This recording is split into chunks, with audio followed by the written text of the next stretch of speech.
Shalom, shalom, bien-aimés dans les Seigneurs, soyez bénis ce soir.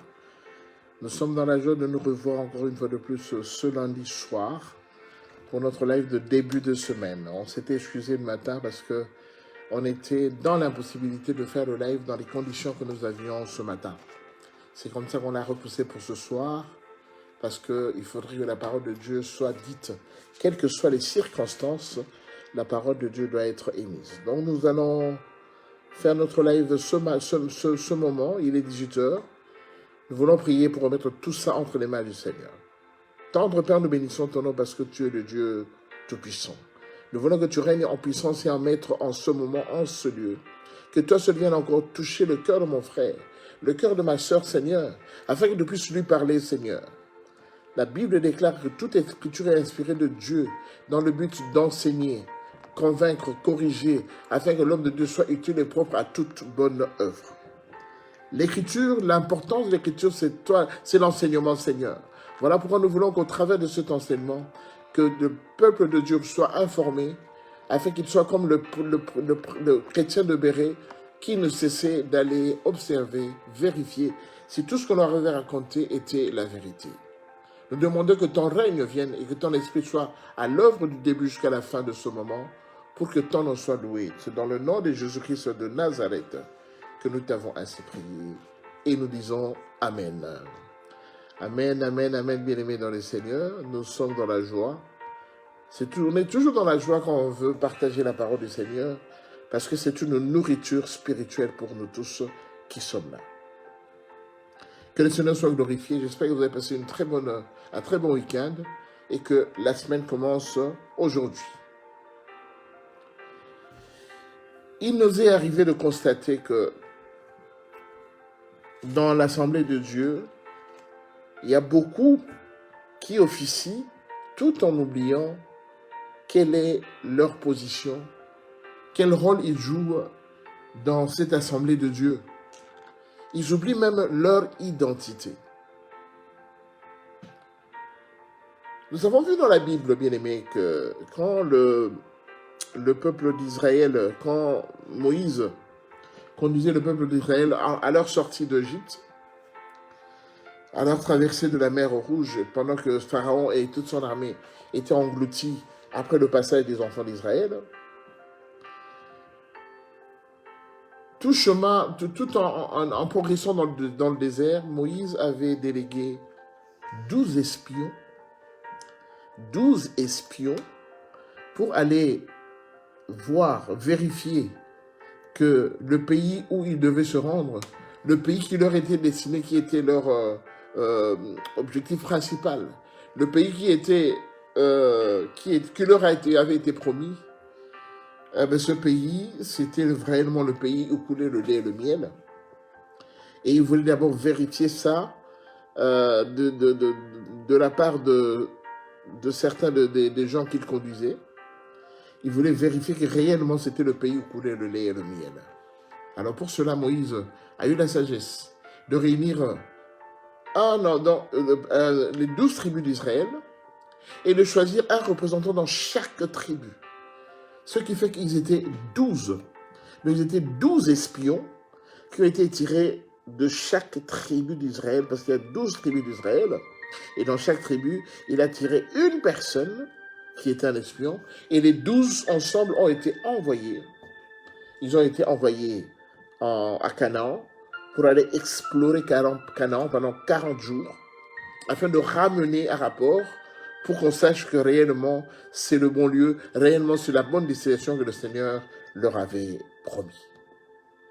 Alors, parmi ces 12 espions bien-aimés dans le Seigneur, il y en avait eu 2, Caleb et Josué, qui, d'après leur récit, d'après leur rapport, ils ont apporté le bon rapport, un rapport d'encouragement, un rapport qui a été acquiescé par le Seigneur.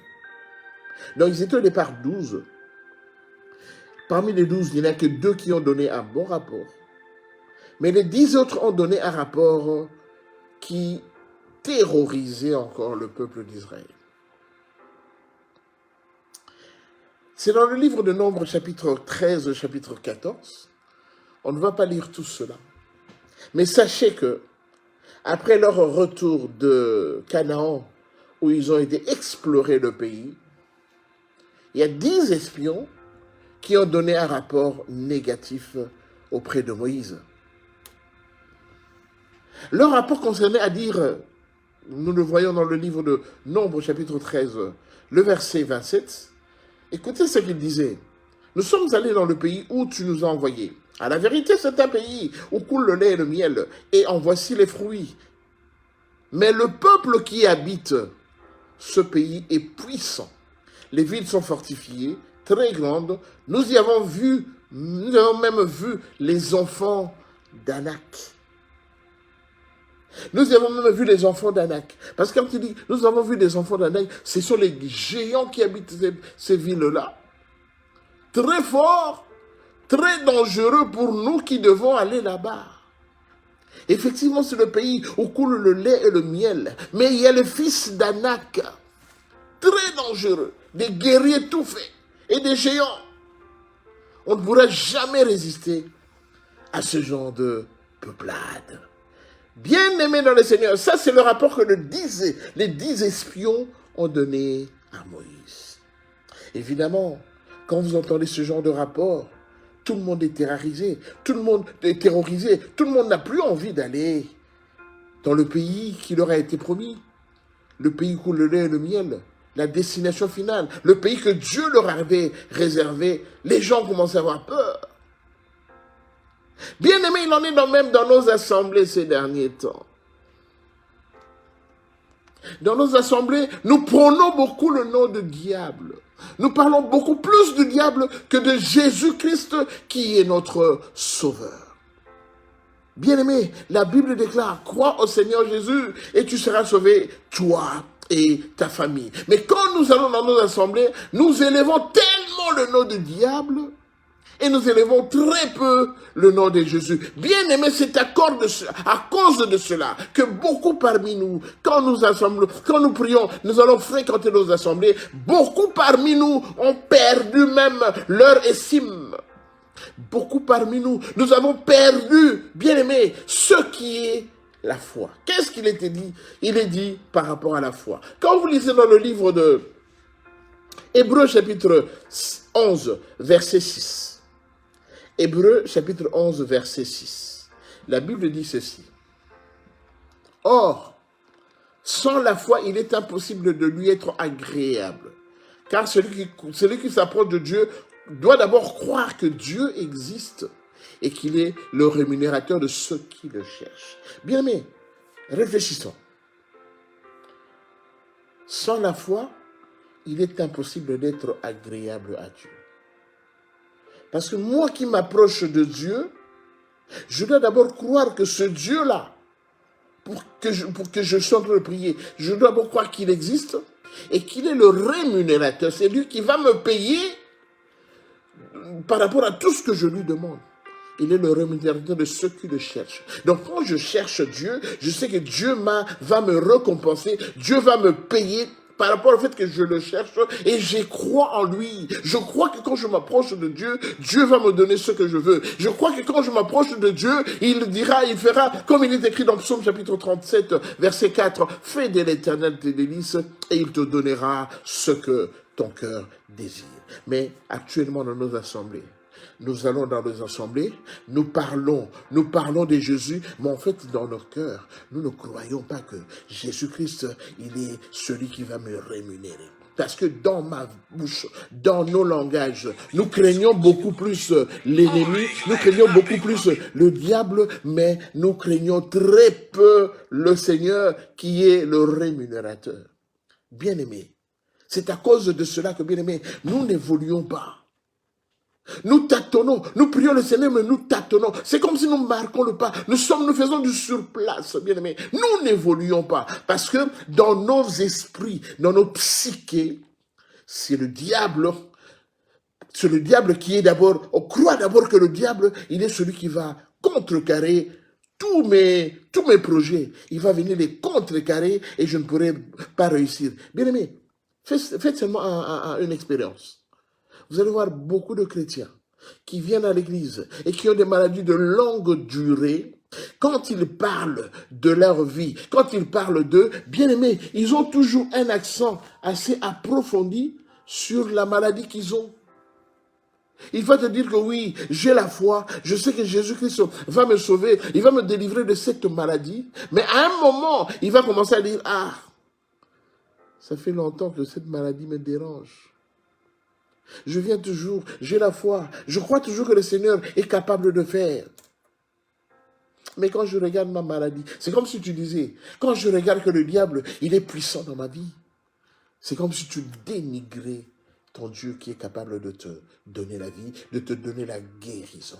Bien-aimé, nous sommes en train de tâtonner, de marquer le pas, parce que nous prônons beaucoup plus le diable, et pourtant, Jésus-Christ, il est celui qui nous donne la vie. Mais écoutez, bien-aimé, le rapport de Caleb et Josué.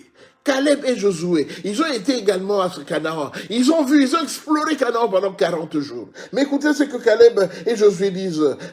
Nombre chapitre 14, à partir du verset 6. La Bible dit ceci. Et parmi ceux qui avaient exploré le pays, Josué, fils de Nun, et Caleb, fils de Jephuné, déchirèrent leurs vêtements et parlèrent ainsi à toute l'assemblée des enfants d'Israël. Le pays que nous avons parcouru pour l'explorer est un pays très bon, excellent. Si l'Éternel nous est favorable, il nous mènera dans ce pays et nous le donnera. C'est un pays où coule le lait et le miel. Seulement, verset 9, seulement ne soyez point rebelles contre l'Éternel et ne craignez point les gens de ce pays, car ils nous serviront de pâture. Ils n'ont plus d'ombrage pour les couvrir. L'Éternel est avec nous, ne les craignez point. Bien-aimés dans le Seigneur, Caleb et Josué, ils ont reconnu qu'effectivement, dans ce pays, il y a des gens qui font peur, il y a des gens qui viennent vous terrasser, il y a des gens qui viennent vous crier dessus. Mais Caleb et Josué, qu'est-ce qu'ils ont dit? Ils ont dit oui, nous avons vu le pays, nous l'avons parcouru, c'est un pays où coule le lait et le miel. Mais comme il y a beaucoup de gens qui viennent faire peur aux étrangers qui veulent venir visiter ce pays, nous n'avons qu'une seule devise. Si l'Éternel nous a envoyés dans ce pays, c'est que l'Éternel va nous combler de toutes les possibilités pour pouvoir résider dans ce pays.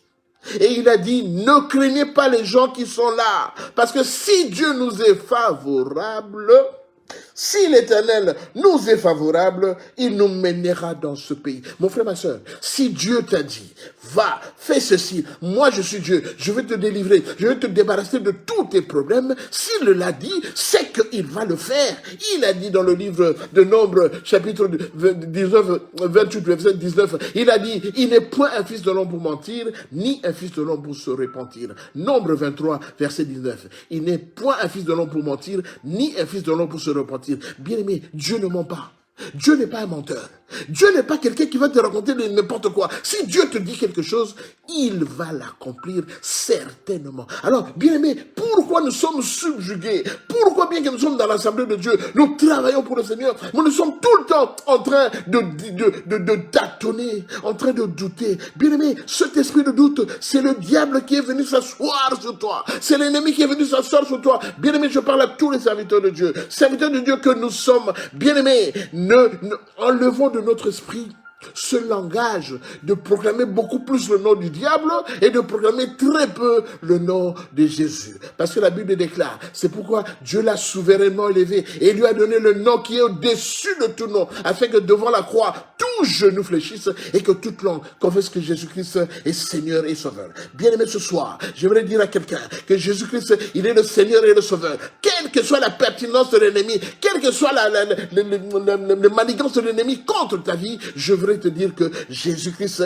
il est le Dieu Tout-Puissant. Parce que quand Jésus est là, même les démons tremblent. J'aimerais dire à quelqu'un aujourd'hui qui n'a plus de foi, je te dis que tu dois être agréable à Dieu. Pour être agréable à Dieu, tu dois d'abord croire que ce Dieu-là existe et ce Dieu-là te donnera tout ce que ton cœur désire.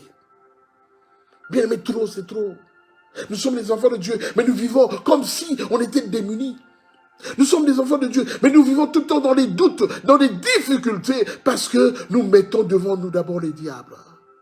Oh, le diable, il a été précipité. Il a été précipité, le serpent ancien, le dragon du diable. Depuis longtemps, depuis 2000 ans, il a été précipité. Alors pourquoi tu as peur? Pourquoi tu as peur de parler de Jésus? Pourquoi tu as peur de t'accrocher, de t'attacher à Jésus? Parce que lui, il a été précipité. Bien-aimé, j'aimerais aujourd'hui, oui, toucher le cœur d'un frère. Toucher le cœur d'une sœur pour lui dire que oui, le diable a agi pendant un moment, mais notre Dieu l'avait déjà terrassé il y a 2000 ans sur la croix.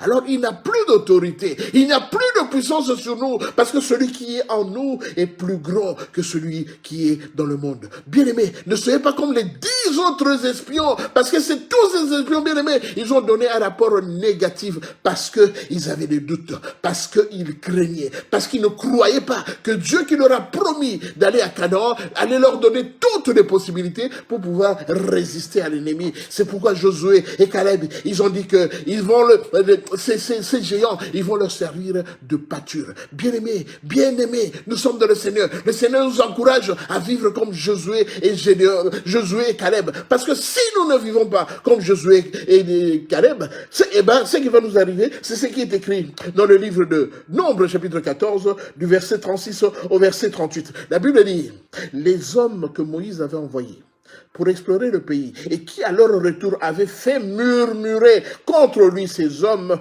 qui avaient décrié le pays, moururent frappés d'une plaie devant l'Éternel.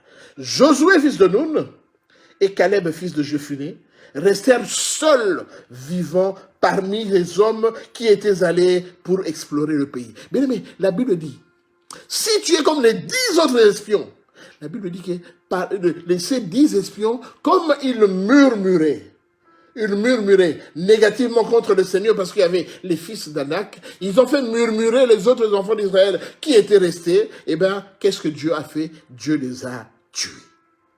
Bien-aimé, tu seras mort spirituellement comme ces 10 autres espions si tu continues à considérer que le diable est plus fort que ton Dieu. Tu vas mourir comme cela, bien-aimé. C'est la sentence que Dieu réserve à ceux qui ont peu de foi. Parce qu'aujourd'hui, l'enseignement d'aujourd'hui, c'était de savoir comment être agréable à Dieu.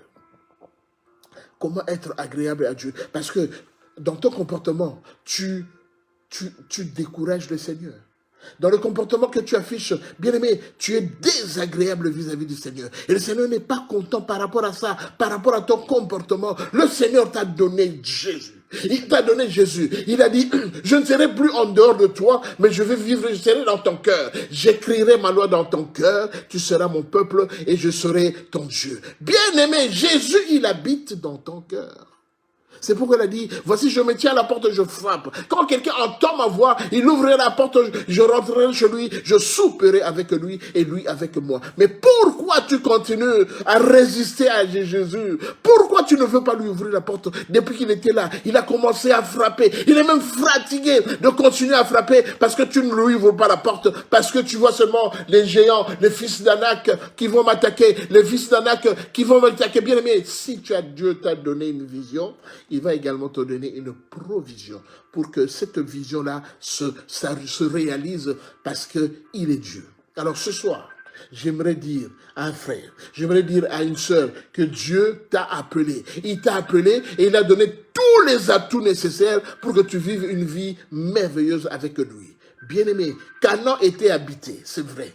Mais si Dieu t'a donné, c'est parce qu'il a déjà anéanti tous les habitants de Canaan, afin que quand tu viendras, que tu puisses habiter seul dans cette ville où coule le lait et le miel. Alors si tu as des doutes, ce soir, j'aimerais prier pour toi. Si tu te comportes comme les 10 autres espions, j'aimerais prier pour toi. Parce que c'est un esprit de doute qu'on a mis en toi. C'est un esprit de doute qu'on a mis en toi. Bien que tu vois, bien que tu réalises la puissance de Dieu, mais tu es toujours dans les doutes. Tu es toujours en train de résister à la parole de Dieu. Bien-aimé, la Bible déclare que l'Éternel est Dieu. L'Éternel, quand il a dit un mot, et la chose s'accomplit. Bien-aimé, ouvre ton cœur. Ouvre ton cœur. Jésus-Christ est Seigneur et Sauveur. C'est Jésus-Christ qui va faire partie de ta vie. Le diable viendra t'embrouiller, mais le véritable Dieu, c'est Jésus de Nazareth. Alors j'aimerais prier pour toi, toi qui es comme ces 10 espions, toi qui as encore des doutes, toi qui ne crois pas, toi qui n'es pas agréable à Dieu, j'aimerais prier pour toi. Ouvre seulement ton cœur, ferme les yeux, je prie pour toi.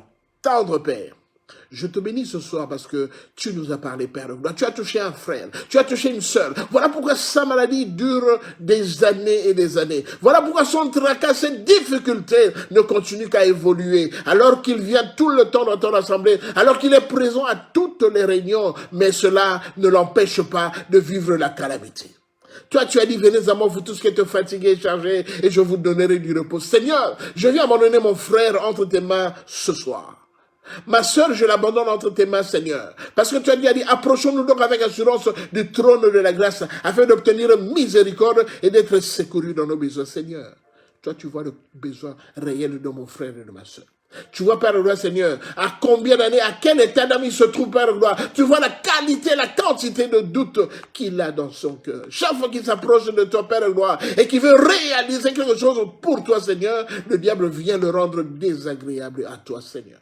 Mais ma prière ce soir, Père de gloire, Seigneur, c'est qu'il soit agréable, parce que toi, tu as dit, il faut que ceux qui s'approchent de toi croient que tu existes et que tu es le rémunérateur de ceux qui te cherchent.